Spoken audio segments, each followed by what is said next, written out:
Today we're going to be working with Meagan's hair, and as you can see, it's a very fine texture.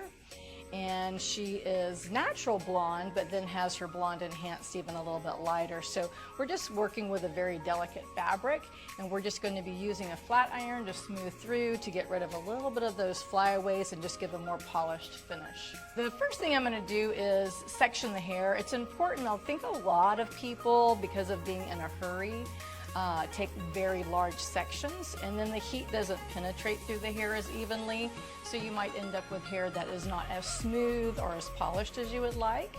So I'm just going to start in the nape area, and then anytime you're using heat, two things become really important: the temperature of your iron, as well as using a protecting spray.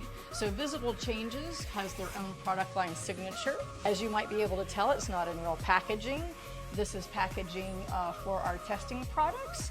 So I work with different chemists and tell them what we'd like to create, any type of ingredient preferences that I might have, anything that we want it not to do, ingredients we want to avoid are all in that conversation. We have absolutely loved this heat protecting spray, so even though it's not in our signature packaging yet, I'm going to go ahead and use it to protect Meagan's hair before I start with the iron itself.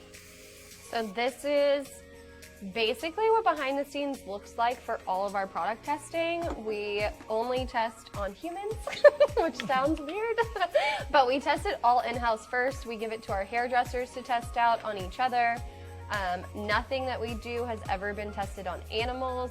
I always say that I want someone to love me as much as Sandra loves animals. And so we were talking one day and she was like, you know, one of these ingredients at one of these companies, they tested on animals 15 years ago and that's just too soon. And I was like, wow, you really do your research. Like, this is insane. But there is no animal testing. We are very big on that.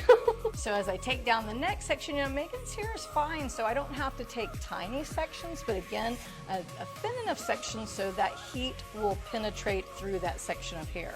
We also have our iron set on 300, which is a very low temperature, so you'll also notice that when I am using the flat iron, I really slow my roll.